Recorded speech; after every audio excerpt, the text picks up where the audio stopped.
What's up guys, what's up here? Today we are diving into the top strategies to boost your grades, and it's not just about working harder but smarter. Let's unravel the top tips that is backed by science and most importantly, personal experience. Let's get right into it. So tip number 1 is approach problems differently. So first up, try to tackle questions from bottom to top. I'm not just talking about exam, I'm talking about just in class, because you just want to be doing the opposite of the class. And what I mean is, do the questions starting from the bottom and then go up to the top, because first of all, you won't likely have the teacher pick you when multiple of other students have their hands raised. And most importantly, when we get to the last questions, less people have their hands raised, and thereby the teacher will automatically notice you and think you're smart. Whereas in reality, you haven't even done more questions than the rest of the class. You just done the last questions instead of the first, like an absolute alpha. Tip number 2 is ask questions. You should never be afraid to ask questions. Engagement shows the teacher that you're interested and helps solidify your understanding and retention of information yourself. It's so important that you raise your hands every lecture. I remember I made a rule for myself just to at least once in every class raise my hand. Sometimes I was so tired when going to class, I wouldn't even understand a word of what was going on. So I would just raise my hand and ask, could you repeat?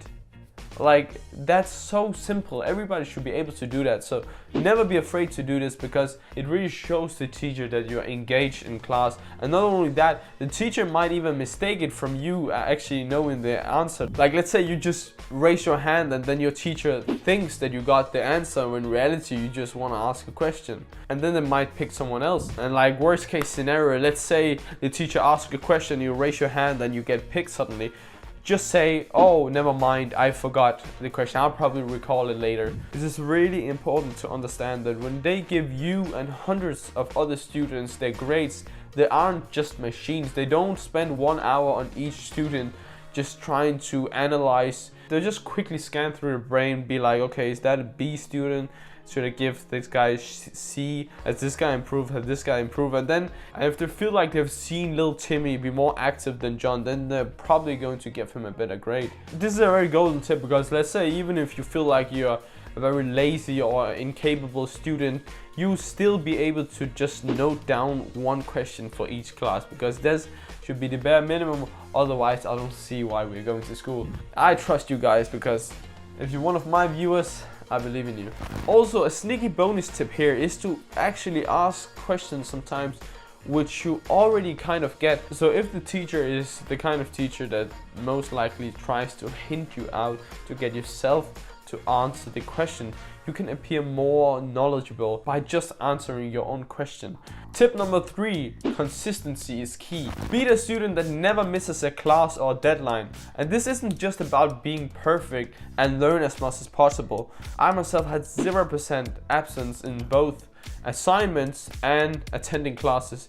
And I didn't even have to brag or speak loudly about it. Everybody would just figure it out, because it would be such a rare thing. Like, I remember I had a teacher, and it all began from this teacher who tried. Funny story, it began from this math teacher who bragged about him having to know someone who only missed 5 days throughout the whole 3 years of our school. And then I was like, okay, yeah, I have still, even though then we have only gone through 2 months, I was like, yeah, I'm go through all the 3 years without even missing one class. And I did that. So it showed dedication, even when I sometimes was just mentally not even there. According to a study published by the State University of New York, consistent attendance is the biggest predictor of one's grade, more so than even study skills. So this is very important, and it's not just my personal experience. You're going to absolutely excel your grades if you actually attend class. Tip number 4, personal branding. Let your successes and ambitions especially be known in a humble manner. You often highlight the importance of personal branding in professional success, but it also applies right here. Like, if you're training for a specific thing outside of school, it's actually beneficial if you let your class or teacher know about it, because like, it's also very important to only let your teacher know about amazing stuff, like without bragging in front of their face, of course. I, for instance, wrote a book, and the school wanted me to write about it, because I knew some would ask, what have you done through the holidays, when the others just have the same boring answer of chilling around, I guess. This is your time to shine. Another example that I recall is that I was actually also known for being in competition with my own PE teacher. And that sparked the athletic side of me, which leads me to definitely recommending you to get some exercise. Both because it's, according to science.org, is effective at generating new brain cells, and it's also just something very respectable to do, improving your image, killing two birds with one stone, or should I say. And when it comes to personal branding, the same goes for your diet, of course. Where you sit, how you smell, how you dress. Now carry yourself as a professional and eradicate your bad habits. Most importantly, you don't want to be seen as the lazy guy. Never be seen as the lazy guy. Like, if you're seen as lazy guy, I guess the class clown, just try to either move class, and if you cannot do that, then try to make an image of a new era. Like, this is your new era. Like, speak about it, you know, be vocal about it, because people have to know. Because like I said, carry yourself as a professional, because it's important to know that you cannot really change others' perception about you without changing your own perceptions about yourself. Tip number 5 is surround yourself with positivity. This title is a bit different from what you think. Nowadays it's a common saying, you are the sum of the 5 people you spend the most time with. So I want you to hang out with smarter people and less with the people that you don't even want to be like. I personally would move to a school where almost nobody would know me, for a fresh start, like I mentioned in the prior tip. And I know self-perception goes hand in hand with other people's and your surroundings' perception of you. So if you want big change, it's important to change your surroundings, or the ones that the teachers often favor with exceptional grades.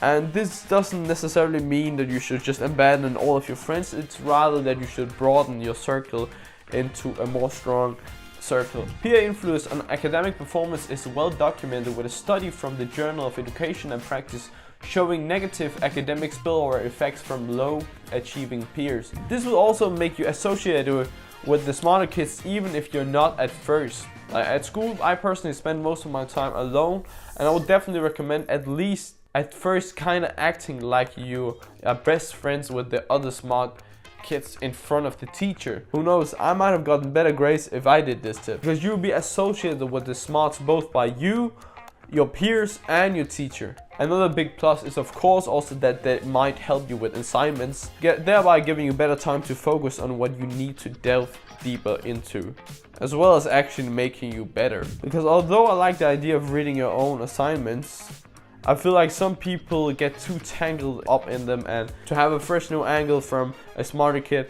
will definitely help you enhance your own understanding as well as the assignment. Tip number 6 is play to your strength and address weaknesses.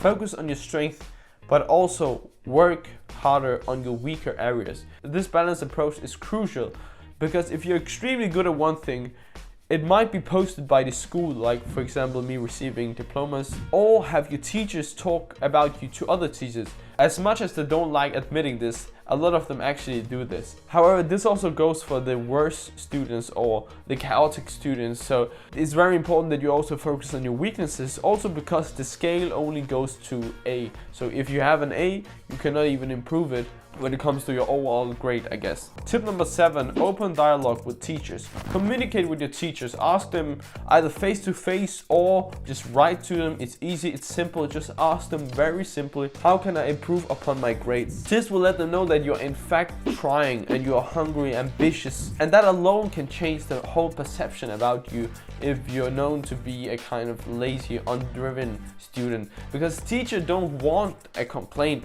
from a student. So if you are unsatisfied with your result without an aggressive tone towards them, of course, you will likely have them notice. Because think about it this way, you have to remember that teachers lose nothing by giving students higher grades. I mean, because sometimes giving out too low grades would just mean the tuition is insufficient.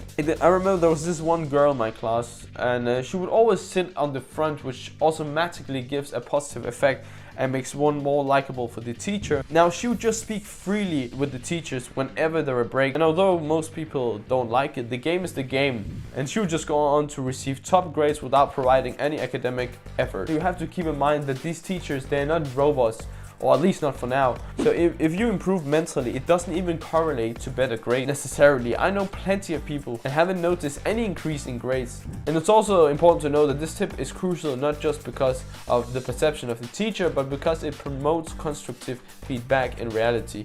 For the teacher, it also, as I said, shows initiative, and it gives them a reason to notice you as well as a motivation for you to get more active during class. Alright, this wraps up our tips for today. Remember, it's not just about strategies, it's also about putting in the effort. At the end of the day, I encourage all of you to be open-minded and explore new methods in improving every single day. Stay tuned for our upcoming video on exam-specific strategies.